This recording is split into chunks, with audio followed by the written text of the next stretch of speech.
오늘 우리에게 주시는 하나님의 말씀은 고린도전서 13장 1절로 7절까지의 말씀입니다. 신약성경 279면에 있습니다.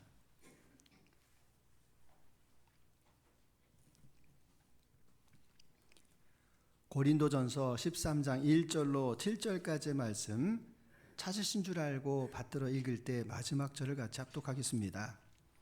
내가 사람의 방언과 천사의 말을 할지라도 사랑이 없으면 소리나는 구리와 울리는 꽹과리가 되고, 내가 예언하는 능력이 있어 모든 비밀과 모든 지식을 알고 또 산을 옮길 만한 모든 믿음이 있을지라도 사랑이 없으면 내가 아무것도 아니요, 내가 내게 있는 모든 것으로 구제하고 또 내 몸을 불사르게 내어줄지라도 사랑이 없으면 내게 아무 유익이 없느니라. 사랑은 오래 참고 사랑은 온유하며 시기하지 아니하며 사랑은 자랑하지 아니하며 교만하지 아니하며 무례히 행하지 아니하며 자기의 유익을 구하지 아니하며 성내지 아니하며 악한 것을 생각하지 아니하며 불의를 기뻐하지 아니하며 진리와 함께 기뻐하고 모든 것을 참으며 모든 것을 믿으며 모든 것을 바라며 모든 것을 견디느니라. 아멘.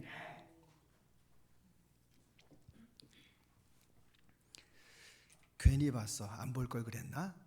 여러분 뭐 이런 장면 혹시 없으십니까?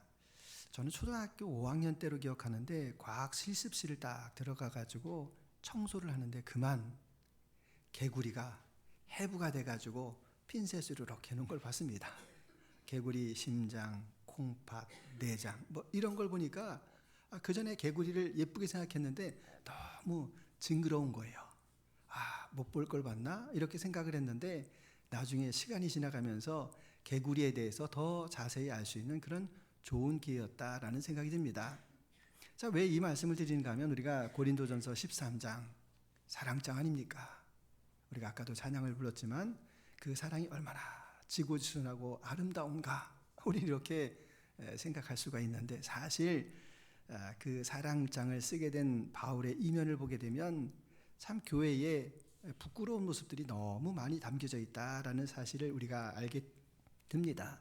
그럼에도 우리는 이 말씀을 통해서 정말 그 어둠 가운데에서 빛이 있으라라고 말씀하신 하나님의 뜻이 무엇인지를 발견할 수가 있습니다. 자, 고린도 교회 전에도 말씀을 올렸지만 은사가 많은 교회입니다. 은사가 많다라는 것은 사역이 풍성하지 않겠습니까? 방언을 이야기하고 통변하고 예언하고 치유의 사역이 나타나고 주변 사람들에게 소문도 자자하고, 그리고 교회가 오늘날로 표현하면 으쌰 뭐 이런 교회 아니었겠습니까? 근데 문제는 무엇인가 하면 이 은사라고 하는 것이 카리스마, 선물이라고 말씀을 드렸는데, 자, 하나님께서 그 교회를 더 풍성하게 하고 성도들을 더 유익하게 하기 위해서 자, 선물이다 이렇게 선물을 주셨는데, 그걸 받으면 감사하게 생각해야 되는데 선물을 받은 사람이 뭐라고 이야기하는 겁니까? 야, 나는 선물 받았는데 너 선물 없지? 너는 하나님이 덜 사랑하시는 거야. 너는 믿음이 없어서 그래. 뭐 이러면서 교회에서 어떻게 하는 겁니까?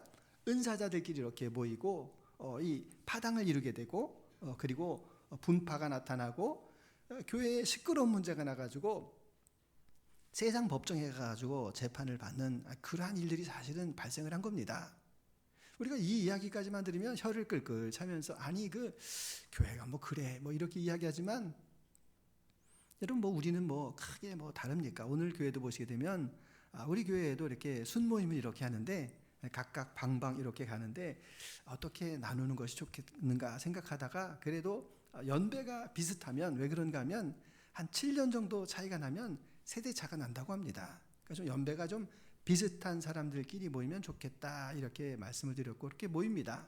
근데 각자 이렇게 방에서 이렇게 모이다가 보니까 옆에 있는 성도들하고 교류가 별로 없고 왠지 서먹한 것도 사실이지 않습니까?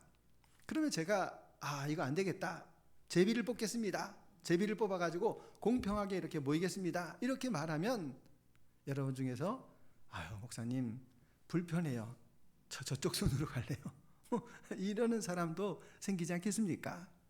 우리 교회만 그런 것이 아니라 어느 교회에서는 임직을 하는데 투표를 하는데 우리 동네 사람 뽑아야 된다고, 또 우리 지역 사람 뽑아야 된다고 뭐 이렇게 이야기하기도 하고, 그 교회에서 열심히 잘 섬기는데 목사님 딴 사람한테 말하지 마세요. 겸손한 것도 있지만 교회 안에 시기와 질투도 동일합니다. 그러니까 옛날 사람이나 지금 사람이나 살아가는 모습, 또 우리 안에 있는 그 죄성은 다 똑같다. 이것을 우리가 알 수가 있습니다. 자, 그래서 그들에게 지금 부탁하고 말씀하는 것이 무엇인가 하면, 그래 고린도 교회 너희들 하는 일이 참 좋은 일이다. 그런데 너희에게 정말 중요한 게 빠져 있어. 그것은 바로 사랑이야. 이렇게 바울이 간곡하게 이야기하는 것이 고린도전서 13장의 말씀입니다. 먼저 1절을 한번 보시게 되면 1절 같이 한번 읽습니다. 내가 사람의 방언과 천사의 말을 할지라도 사랑이 없으면 소리나는 구리와 울리는 꽹과리가 되고, 자, 방언을 말합니다. 천사의 말을 하면서 정말 사람에게 듣기 좋은 말을 하고 위로하는 말을 하는데, 사랑이 없으면 뭐라고 하는 겁니까? 소리나는 구리와 울리는 꽹과리가 되고. 자, 여기에서 왜 구리라고 했을까? 여러분, 구리로 예를 들어서 징을 한번 땅 치면은 소리가 크게 나는데, 이게 리듬, 멜로디가 있는 건 아니지 않습니까? 그냥 시끄럽기만 한 것 아닙니까? 그 당시에 그 고린도 지역에서 이방 신전에서 제사를 드릴 때 뭘 썼느냐면은 이 공구라고 하여서 구리 악기를 쓰고, 그 다음에 꽹과리와 같은 것을 이렇게 막 사용을 합니다. 그럼 생각해 보십시오. 멜로디는 없고 그냥 타격감만, 리듬감만 계속 커졌다 작아졌다 커졌다 작아졌다 하면 사람이 어떻게 되는 겁니까? 흥분합니다. 이 엑스타시라고 하죠. 흥분을 해가지고 그 이방 신전에서 예배를 드리는데 이게 내 믿음인지 내가 지금 흥분한 건지 이거를 구별을 못하고 그렇게 이방 신전에서 예배를 드린다라는 겁니다. 그러니까 우리가 찬양을 드릴 때도 마찬가지죠. 우리가 찬양을 드릴 때 감사하게 그 마음을 담아서 드리지 않고 그 리듬에 취해서, 그리고 그 분위기에 취해서 막 우리가 이렇게 황홀을 경험한다라고 해도 여러분, 그것은 온전한 믿음이 아니다. 찬양에도 우리의 마음이 담겨져야 된다라는 것을 말씀을 해주고 있습니다. 또 두 번째 보니까 2절에서 내가 예언하는 능력이 있어 모든 비밀과 지식을 알고 산을 옮길 만한 믿음이 있다. 이렇게 말합니다. 자, 이것을 우리가 잘 보시게 되면 은사자를 말합니다. 은사자들 이야기하는데 은사자들에게 예언하는 능력이 있습니다.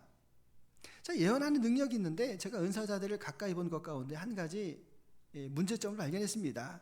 이게 무엇인가 하면 보여주십니다. 물론 그분에게만 보여주는 것이 아니라 저와 여러분들에게도 말씀으로, 오늘 설교 말씀 가운데서도 주님 말씀하시고 꿈 가운데서도 말씀을 해주십니다. 근데 특별히 그 은사가 예언이 발달하신 분들이 있는데 그분들을 가만히 보면 다 그런 건 아니지만 이런 분도 계십니다. 분명히 미래에 대해서 보셨습니다. 그러면은 그것에 대해서 해석을 하려고 합니다. 해석을 하려고 합니다. 근데 해석이라고 하는 것이 무엇인가 하면 영이 맑아야 돼요. 인격이 바라야 돼요. 그런데 은사자 가운데 그렇지 못한 분들이 있습니다. 그래서 미래의 것을 보고 어떻게 얘기하는 겁니까? 그 사람에게 자기의 권위를 보여주려고, 아니면 그 사람에게 재정을 요구하려고 억지스러운 소리를 하는 경우도 있습니다. 이거 조심하셔야 됩니다. 그래서 여러분, 굳이 예언의 은사 받지 않으셔도 됩니다. 왜냐하면 말씀이 있고 그날 성실하게 살아가고 믿음대로 살아가면 그것이 중요한 것이지, 자꾸만 예언이라든지 은사라든지 이런 거 따라가면 나중에 가가지고 예언하는 사람도 피곤해지고 받는 나도 거기에 매여버리고 묶여버릴 수 있다. 이것을 우리가 기억하시면 좋습니다. 자, 또 세 번째 보니까 3절에서 보니까 3절에서 내가 내게 있는 모든 것을 다 구제하고 몸을 불살에게 내어줄지라도 사랑이 없으면 내게 아무런 유익이 없다. 이렇게 말합니다. 왜 그런가 하면 내가 다른 사람을 위해서 열심히 살았습니다. 그런데 그 열심의 그 방향이 무엇인가 하면 나의 의. 내가 목사니까 열심히 해야 돼. 내가 순장이니까 열심히 섬겨야 돼. 뭐 이런 의무감으로, 아니면 그것을 통해서 누군가에게 자랑하고자 하는 그 마음으로 하게 된다라고 하면 상급이 있는 겁니까? 없는 겁니까? 상급이 없습니다. 하늘의 상급이 없습니다. 이미 땅에서 다 받았기 때문에 하늘의 상급이 없다, 이것을 말합니다. 그래서 우리는 사랑이 없이 행하는 것들을 참 조심하셔야 되는데, 그 말씀에 대해서 마태복음 6장 1절 같이 읽어봅니다.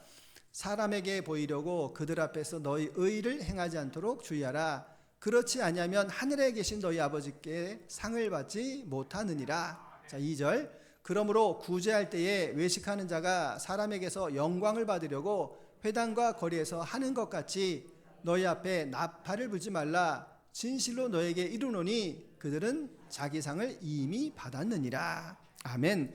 자, 자기 상을 이미 받았느니라. 내가 나의 의를 위해서 이와 같은 일을 행하게 된다라고 하면 하늘의 상급이 없다라는 이야기입니다. 우리는 땅의 보화를 쌓는 사람이 아니라 하늘의 보화를 쌓는 사람이다. 그 사랑을 말씀해 주고 계십니다. 자, 그래서 여기에서 이제부터 바울이 그 사랑의 본질에 대해서 이렇게 쭉 말씀하고 계시는데, 자, 여러분 이 4절을 한번 같이 읽어보겠습니다. 사랑은 오래 참고 사랑은 온유하며 시기하지 아니하며 사랑은 자랑하지 아니하며 교만하지 아니하며. 자, 여기에서 사랑은 오래 참는다, 이렇게 말합니다. 오래 참는다. 이 오래 참는다라는 말은 마크로 디메오라는 헬라어를 쓰고 있는데, 그 말의 의미가 무엇인가 하면 거리가 멀다 더하기 분노라는 말입니다. 이해가 되십니까? 분노가 있을 때 그 거리를 멀리하라는 겁니다. 분노하게 되면 우리는 그 분노를 그 자리에서 다 쏟으려고 하지 않습니까? 네가 잘못했잖아, 너 때문에 이래, 너가 문제야 하면서 이 분노를 그 자리에서 쏟으려고 하는데, 그 분노의 거리를 멀리하라, 이게 바로 오래 참음이다, 이것을 말씀하고 계십니다. 그래서 여기에서 이 오래 참지 아니하면 이 시기하고 질투하게 되고 파당을 일으킬 수밖에 없다, 이것을 우리에게 보여주고 있습니다. 또 5절에서 사랑은 무례히 행치 않는 것이다, 이렇게 말씀합니다. 자, 이 무례하다라는 말의 의미를 보시게 되면 꼴사납다라는 겁니다. 꼴사납고, 그리고 상대방의 명예에 대해서 전혀 생각하지 않는 것이 무례하다라는 이야기입니다. 자, 이 고린도 교회에서 이 꼴사납고 상대방을 배려하지 않은 것이 무엇이 있습니까? 이 사람들은 영적으로 누가 더 큰 은사를 가지고 있느냐, 이거 가지고 이야기하고, 이 예배를 드릴 때에도 이 방언을 이렇게 자유롭게 방언을 하면서 큰 소리로 방언을 하면, 이야, 저분 참 러시아 방언 받았네, 어유 프랑스 방언이야 뭐 하면서 그 방언을 막 자랑을 하고, 예언의 은사를 받은 사람이 자랑하고 싶지 않습니까? 그러면 이제 순모임 할 때, 아유 김 집사 안색이 좀 안 좋아, 내가 기도해 보니까 말이야 하면서 그 예언을 공공장소에서 이렇게 자랑하는 그런 무례함들이 있었다라는 이야기입니다. 영적인 무례함뿐만 아니라 이 육적인 것도 참 치사해서 말하기 좀 그런데, 그 당시 우리들처럼 음식을 해가지고 와가지고 이렇게 나눠 먹는 겁니다. 왜냐하면 그 당시는 이렇게 그 교회가 아닙니다. 이런 교회가 아닙니다. 이 가정에서 이렇게 모였습니다. 그러니까 뭐 가정 안에서 모이니까 거기에서 그 예배를 드리는데 그 옆에 주방에서 달그락달그락 거리면 예배가 되겠습니까? 그러니까 아유 이번에는 우리 순이 준비해 오겠습니다 해가지고 이렇게 준비를 해가지고 나눠 먹는 겁니다. 근데 나눠 먹는데 그 가운데에서 부자들이 있습니다. 부자들이 있는데 여러 가지를 가지고 와서 막 자랑을 하는 겁니다. 아유 이게 더덕무침이야, 잡숴봐, 간장게장이야, 뭐 맛있는 거 몇 가지 있지 않습니까? 막 서로 막 자랑하고, 김집사 내가 오늘 싸왔으니까 꼭 이따가 꼭 먹어, 뭐 이런 식으로 이야기를 하고 사람들을 부르는 겁니다. 그리고 예배가 딱 끝나는데 우르르 가가지고 김집사 일로 와봐, 이거부터 먹어봐, 빨리 많이 가져가 하면서 간장게장을 막 듬뿍듬뿍 이 사람한테 주는 겁니다. 그리고 나서 자기들끼리 먹고 마시고, 또 그 당시에는 또 포도주까지 마셨으니까 실컷 마시고 배 두드리고 취해가지고. 그런데 문제는 무엇인가 하면 가난한 사람들 있지 않습니까? 일용직 근로자들이 있지 않습니까? 그래가지고 예배 시간을 맞춰가지고 허겁지겁 막 와가지고 정신없이 막 왔는데 밥이 다 떨어졌어요. 그리고 밥을 안 줘요.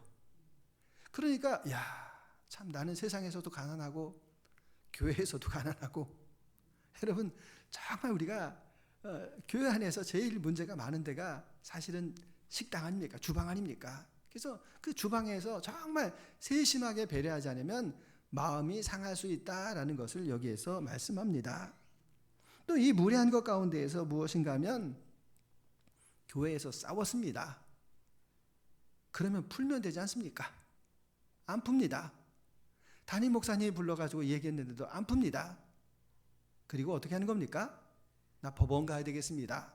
소송을 이 외지에 있는 재판관에게 물어보는 그러한 일들을 다 무례하다, 이렇게 지금 말하고 있는 겁니다. 그래서 여기에서 보시게 되면 이 불의를 기뻐하지 않고 진리와 함께 기뻐한다라고 말을 합니다. 자, 6절에서 보시게 되면 이 불의가 어떤 불의가 있었는가 하면 여러 가지가 있겠지만 그 가운데서 가장 대표적인 것이 이 근친상간처럼 아버지가 돌아가셨는데 아버지의 첩을 취해서 같이 사는 사람이 있습니다. 그런데 그 교회에서는 그냥 뻔뻔하게 그냥 그건 개인적인 일이지 하면서 치리하지 않고 그냥 넘어가는 겁니다. 여러분 적어도 구약에서 루벤 한번 보시기 바랍니다.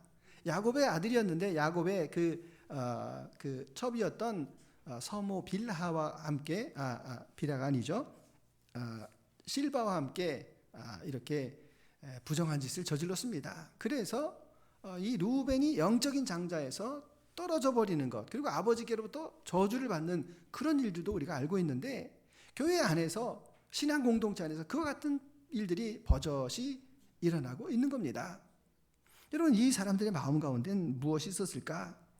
그거는 그 사람 권리지, 그 사람 자유인데 뭐 그 사람 것까지 내가 굳이 말할 필요가 있나라고 하는 그런 방임이 있었다는 이야기입니다. 기준을 잡지 않았습니다. 오늘 우리 시대 가운데서도 여러분 우리가 차별금지법, 동성애를 반대하는 이유가 뭡니까?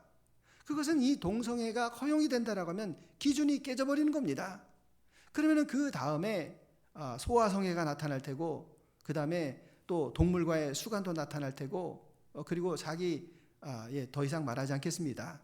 그런 기준들이 다 무너지게 되면 이 사람이 저 사람을 비난하고 저 사람이 어떻게 그러냐 뭐 이러면은 니네는 하면서 여러분 기준 없이 이렇게 싸우게 되는 그러한 모습들을 보게 됩니다. 그것을 불의라고 이렇게 말합니다. 자, 그래서 여기서 중요한 것이 무엇인가 하면 이 고린도 교회가 영적으로는 풍성했지만 타인에 대한 배려가 없는 영적인 아이와 같은 그런 교회였다, 이것을 말씀하고 있습니다. 은사가 많이 있지만 정말 필요한 그 사랑이 없어서 이와 같이 사늘하게 식어가고 있는 그 고린도 교회를 향하여서 사랑을 말씀하고 계시는 것입니다. 자, 그럼 여기에서 바울이 말하고 있는 것은 너희가 시기하고 무례히 행하고 그리고 자랑하고 이런 모든 것들과 반대로 행동하는 것이 바로 사랑이다라고 하는 것을 4장부터 계속해서 말씀하고 계시는 것을 우리는 봅니다. 그럼 여기에서 우리가 생각할 수 있는 것이 있는데, 그러면 진짜 사랑이 뭡니까? 기준을 말씀해 주세요. 기준을 알아야지 우리가 신앙생활을 하지 않습니까? 그 기준은 하나님께서 기준이시다, 하나님은 사랑이시다라고 말씀하십니다. 그것은 그분의 본체가 그렇다라는 겁니다. 그 하나님은 저와 여러분들을 대하는 태도도 사랑이시라는 겁니다. 사랑뿐만 아니라 그분이 만들어 가신 이 세상의 모든 환경도 사랑이시라는 겁니다. 그 사랑을 깨트리려고 하는 이 악한 시도가 이 세대 가운데 얼마나 많이 있습니까? 가정을 파괴하려고 하고, 그리고 사람과 사람 사이를 이간하고 지역과 나라를 분쟁시키는 그 모든 것들은 다 사랑이 깨져가는 과정 가운데에서 일어나는 일입니다. 그러나 본체가 되시는 그 하나님은 그 소수의 사람, 하나님을 따르는 그 사람들을 통하여서 그분이 이 환경을 바꿔가고 계시는 것을 우리가 알고 있지 않습니까? 그래서 의식이 높은 사람, 늘 말씀을 올리지만 그 예수님을 닮은 그 사람을 통하여서 그 지경에 하나님의 사랑을 보여주시고자 하는 것이 하나님의 뜻입니다. 그래서 우리는 때때로 사랑이라고 말하면 감정으로 이야기합니다. 또 뭐 이성적인 접근으로 이야기합니다. 아닙니다. 사랑이라고 하는 것은 이 땅을 세워가는 본체고, 그리고 하나님의 기준이 바로 사랑이다라는 것을 우리에게 말씀해 줍니다. 그런데 하나님께서는 저와 여러분의 연약함을 다 알고 계십니다. 그래서 도에서 레미파솔라시 도까지 가는 법이 없습니다. 도에서 반드시 레를 찍고, 레에서 미를 찍고, 미에서 파를 찍고 올라가는 겁니다. 그래서 구약 시대를 보시게 되면 구약에서 그 율법이라고 하는 그 제도를 통하여서 그 제도 위에 가장 사랑의 정신이 되신 예수님을 보내주셨습니다. 예배를 이렇게 드리는 거야 라고 이렇게 성막을 보여주시고 절기를 보여주시고, 그리고 그 절기의 주인 되시는 예수 그리스도를 보내주셨습니다. 구약 성경을 이렇게 많이 보여주시고 신약은 짧게 말씀하시는 것이 바로 그 신약에서 말씀하시는 바 예수 그리스도의 사랑이 저와 여러분의 기준이다라는 것을 말씀하고 계십니다. 그래서 저와 여러분에게 그 가장 기초 단계 뭘 허락하셨는가 하면 에로스 사랑을 허락하십니다. 에로스 사랑, 남녀간의 사랑이지 않습니까? 그 남녀간의 사랑이 어디에서 오는 걸까를 가만히 생각해 보면 그 본체이신 하나님께서 보여주시는 그 작고 미세한 부분입니다. 그러니까 사랑을 하니까 결혼을 하고, 결혼을 하니까 생산이 되고, 그리고 그 사랑을 통해서 더 다음 단계를 배워갈 수 있는 것 아닙니까? 결혼에서만 끝난 것이 아니라 자녀를 낳습니다. 자녀를 낳고 그 자녀를 통하여서 참고 인내하고 기다려주는 것을 배웁니다. 그것이 필레아 사랑 아닙니까? 친구와의 그 교제를 통하여서 서로가 교제하고, 그리고 마지막 단계에 가서 친구를 위하여서 자기 목숨을 버리는 것이 가장 큰 사랑이다라고 말씀하시는 것, 필레아를 통하여서 뭘 보여주신 겁니까? 아가페 사랑을 보여주는 겁니다. 그 아가페 사랑이라고 하는 것이 무엇입니까? 그것은 바로 하나님께서 저와 여러분들을 사랑하시는 방법, 태도, 환경을 말합니다.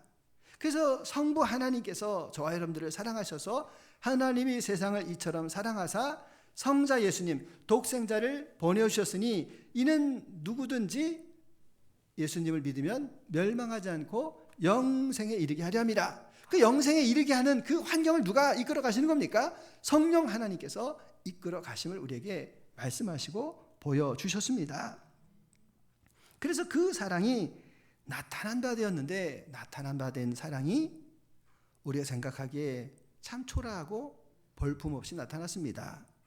아기로 나셨고 말구유에 나셨고 베들레헴이라는 변방에 나셨고, 아니 로마에서 나시면 얼마나 좋습니까? 로마 황제로 오시면 얼마나 좋습니까? 아니면 적어도 그 장군으로 오셔서 하얀 백마를 타고 오시면 얼마나 좋습니까? 여러분들 한번 생각해 보시기 바랍니다. 만약에 왕으로 오셨다라고 하면 여러분 가운데에서 거역할 사람 누가 있습니까? 전부 엎드립니다. 그냥 왕이 오면 다 엎드리고 왕이여 만수무강하소서 막 이러면서 다 우리가 다 이러지 않겠습니까? 근데 속내는 뭡니까? 속내는 전혀 따르지 않고 내가 왕이 되는 것이 바로 우리의 본질입니다. 장군으로 오시고 또 힘 있는 사람으로 오시면 어떻습니까? 다 복종하지 않겠습니까? 칼 앞에 무릎 안 꿇을 사람이 누가 있겠습니까? 그런데 그 마음에 변화는 없습니다. 한 번은 제가 이런 생각을 했습니다. 우리 교회 성도 가운데에서 삼성그룹의 회장이 왔으면 좋겠다. 이런 생각을 했습니다. 여러분, 삼성그룹의 회장님이 우리 교회에 오셨다. 여러분들 어떻게 하겠습니까? 빠지겠습니까? 안 빠집니다. 여러분 안 빠집니다. 여러분 안 빠지고, 그 다음에 이 근처에 누가 오겠습니까? 삼성 직원들 오겠습니까? 안 오겠습니까? 다 옵니다. 그러면은 어떻게 일이 벌어지겠습니까? 교회가 너무 좁습니다. 교통경찰관 앞에서 하고, 우리 교회 오려면은 번호표 뽑고 직원들이 막 대기해야 되고, 저는 하기 싫은데 막 6부 예배, 7부 예배 막 드려야 돼. 아니죠. 참 그분 안 나와 모르겠습니다. 하여튼 그래가지고 제 마음 가운데 혼자 이렇게 상상하다가 안 오는 게 복이다 이렇게 생각하고 있습니다. 자, 인간의 본질이 다 그렇습니다. 강한 자 앞에서는 굴종하지만 그렇게 심령이 바뀝니까? 안 바뀝니다. 그래서 그 심령이 바뀌려면 어떻게 해야 되는 겁니까? 그 심령 가운데 변화가 나타나야 되는데 그 변화라는 것은 감동을 통해서 그리고 희생을 통해서만 반드시 나타납니다. 자녀가 언제 철드는지 아십니까? 부모가 희생한다라는 것을 깨달을 때 자녀가 변화되어지는 것과도 마찬가지입니다.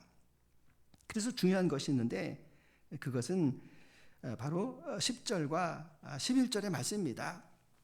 우리가 지금 경험하고 있는 것들은 다 부분적이라는 겁니다. 부분적으로 아는 것이고 부분적으로 예언하는 것이다. 온전하지 않다. 나는 온전한 사람이 아니다라는 것을 우리가 믿고 확신하는 것이 믿음의 출발입니다. 그렇기 때문에 다른 사람의 말도 존귀하게 여길 줄 아는 것이 믿음입니다. 그래서 여기에서 사랑의 시작을 오래 참는다, 이 분리라고 말씀을 드렸습니다. 자, 오래 참으면 나타나는 현상이 있습니다. 오래 참으면 나타나는 게 있는데 무엇인가 하면 자기를 볼 수 있습니다. 자기 성찰이 나타납니다.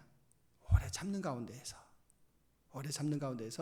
자기 성찰이 나타나고 그리고 상대방의 입장에 대해서 생각할 수 있는 힘이 오래 참을 때 나타나게 됩니다. 그래서 여기에서 자기 성찰이라고 하는 것은 예수님께서도 너무너무 강조를 많이 하셨는데 마태복음 7장 1절 같이 읽어보겠습니다. 비판받지 아니하려거든 비판하지 말라. 너희가 비판하는 그 비판으로 내가 비판을 받을 것이요 너희가 헤아리는 그 헤아림으로 너희가 헤아림을 받을 것이니라. 자, 3절 4절 어찌하여 형제의 눈 속에 있는 티는 보고 내 눈 속에 있는 들보는 깨닫지 못하느냐. 보라, 내 눈 속에 들보가 있는데 어찌하여 형제에게 말하기를 나로 내 눈 속에 있는 티를 빼게 하라 하겠느냐. 5절입니다. 외식하는 자여 내 눈 속에서 들보를 빼어라. 그 후에야 밝히 보고 형제의 눈 속에서 티를 빼리라. 아멘. 내 눈에는 이만한 들보가 있는데 못 보지 않습니까? 들보가 있는데 나는 못 봅니다. 그래서 상대방의 눈을 보니까 티가 있습니다. 야, 너 티 있잖아. 뭐 이렇게 말하는 것과도 마찬가지입니다. 그래서 결론의 말씀이 뭡니까? 내 눈 속에 있는 들보를 빼라는 겁니다. 들보. 자, 들보를 빼면 어떻게 되는가 하면 여러분 여기 기둥이 있습니다. 저기도 기둥이 있고 저 기둥이 있는데 이걸 이렇게 빼버리면 어떻게 되는 겁니까? 집이 무너져 버리는 겁니다. 이해가 되십니까? 내가 죽어야 된다는 이야기입니다. 내 성질이, 내 자존심이, 내 감정이 무너질 때 상대방을 바로 볼 수 있다. 이것을 우리에게 말씀합니다. 그래서 상대방의 입장에서 생각하는 것입니다. 그래서 상대방의 입장 가운데에서 그 상대방에게 내가 어떤 관점으로 바라봐야 되는가, 이것이 계속 오래 참은 가운데서 나타납니다. 자, 그 상대방을 어떤 입장에서 생각해야 되는가? 제가 얼마 전에 교회에서 예배를 드리는데 새벽 기도 시간에 저희 아내도 그리고 우리 강 권사님하고 유 집사님도 안 나오셨습니다. 혼자 여기 이렇게 앉아가지고 아유, 아무도 안 오시네, 혼자 기도하고 가야 되겠다 생각을 했는데 갑자기 문소리가 나더니 누가 막 걸어오더니 여기 앉아 계시는 겁니다. 우리 정 권사님 자리에 딱 앉았습니다. 보통 오면은 저 뒤쪽에 앉는데 이 젊은 분인데 앞에 앉은 겁니다. 제가 갑자기 또 번쩍 정신이 나가지고 예배를 열심히 드려야 되겠다 생각해서 이 두 사람이 새벽 기도를 이렇게 드렸습니다. 그리고 기도를 하는데 기도를 한참 동안 하시더니 가시는 거예요. 젊은 분이.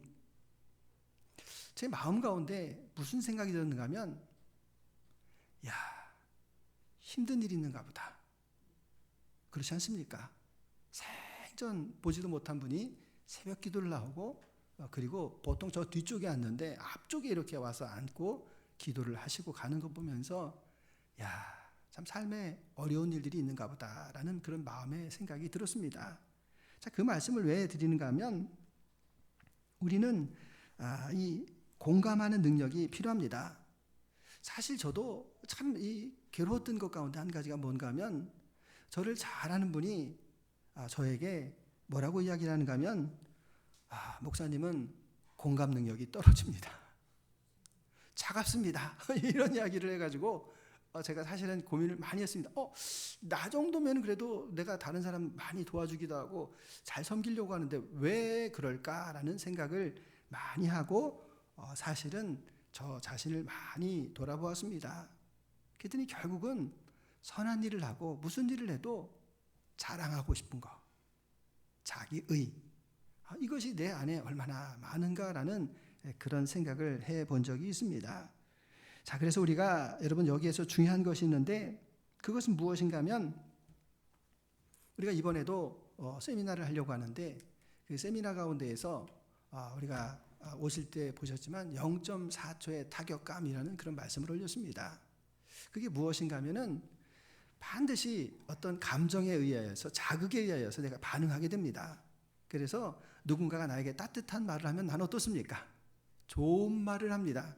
아유 아니에요 괜찮아요 뭐 이렇게 좋은 말을 하고 고맙습니다 이렇게 나가는데 상대방이 나에게 기분 나쁜 말을 하고 그리고 심한 소리를 하고 억울한 말을 합니다.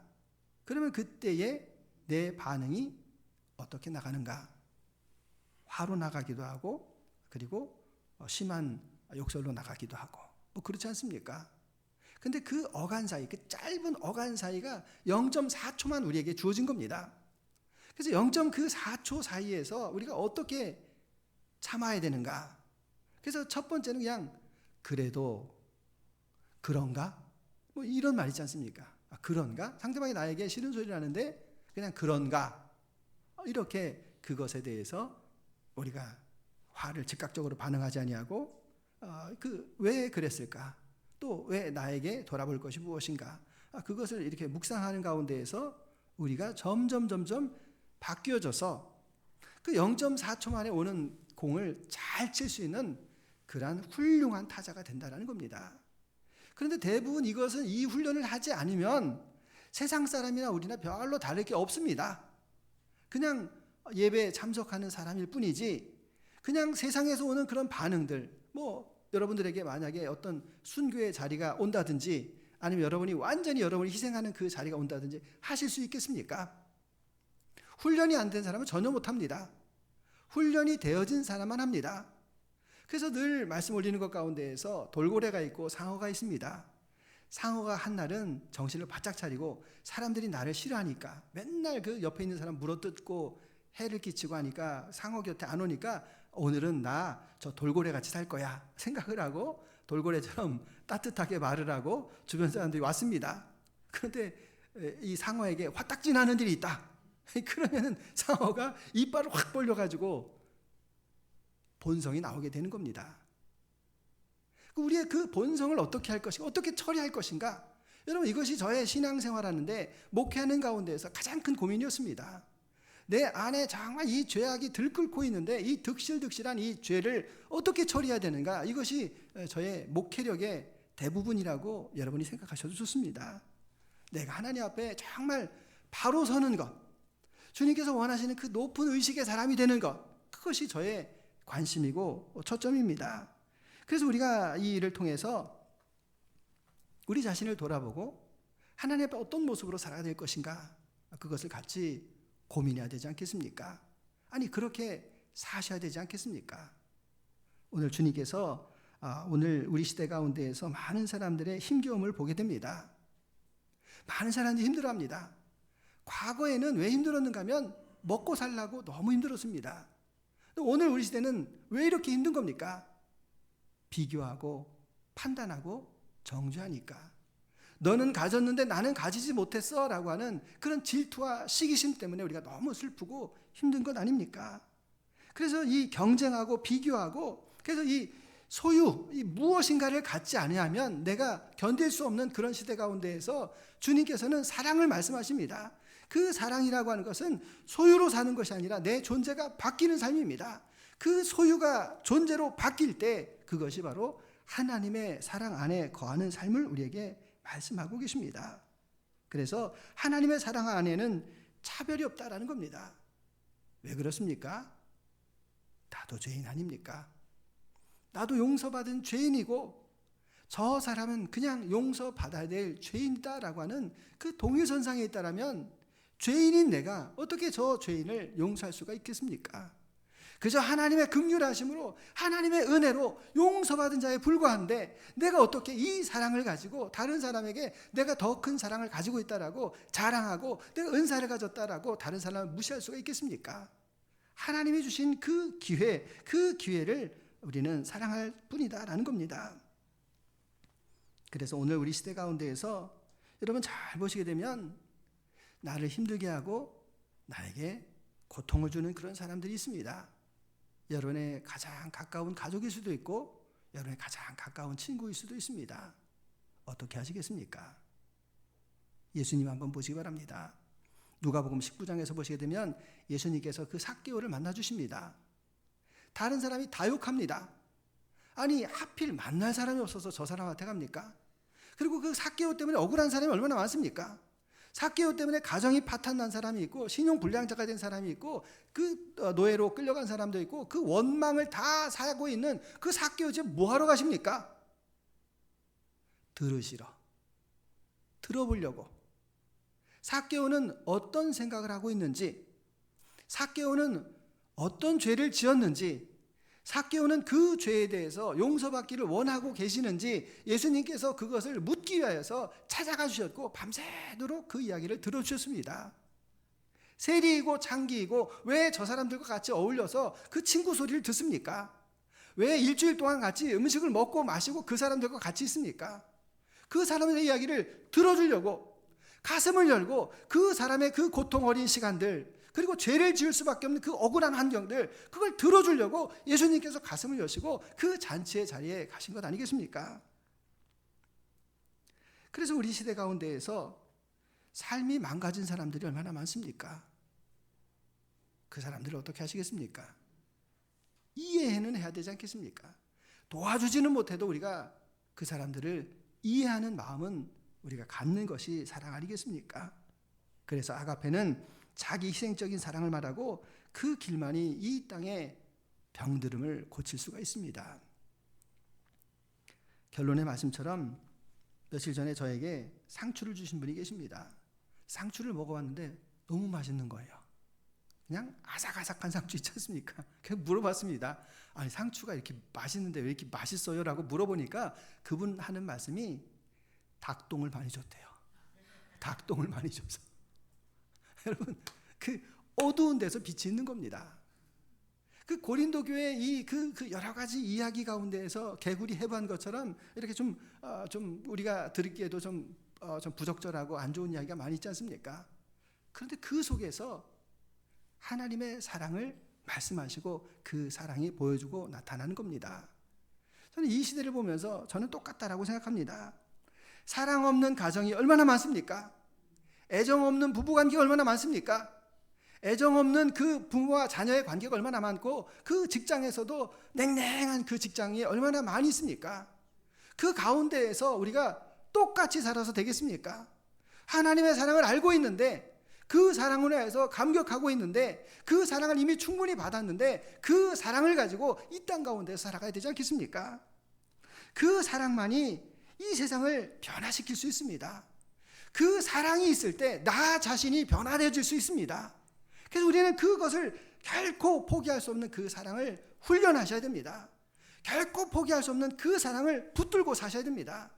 그래서 믿음도 소망도 그것보다도 더 중요한 것이 사랑이라고 말씀하시는데 믿음과 소망은 이 세상에서만 필요한 겁니다.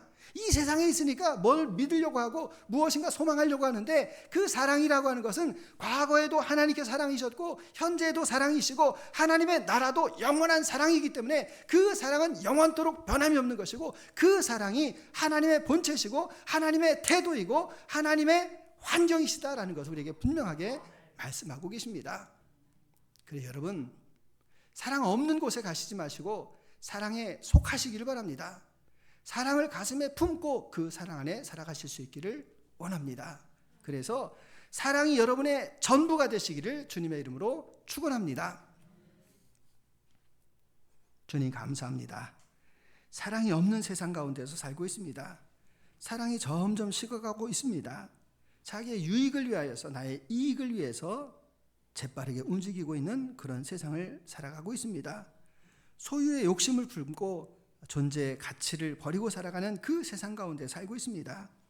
그러나 사랑은 이전에도 현재에도 장래에도 변하지 않는 하나님의 성품임을 깨닫겠습니다. 그 성품을 내 안에 채우고 살기를 원합니다. 사랑을 결코 포기하지 않겠습니다. 사람에 대한 사랑도 포기하지 않고 주님에 대한 사랑도 포기하지 않고 나의 장래의 그 사랑도 포기하지 않고 사랑하는 우리가 다 되도록 주님 역사하여 주옵소서.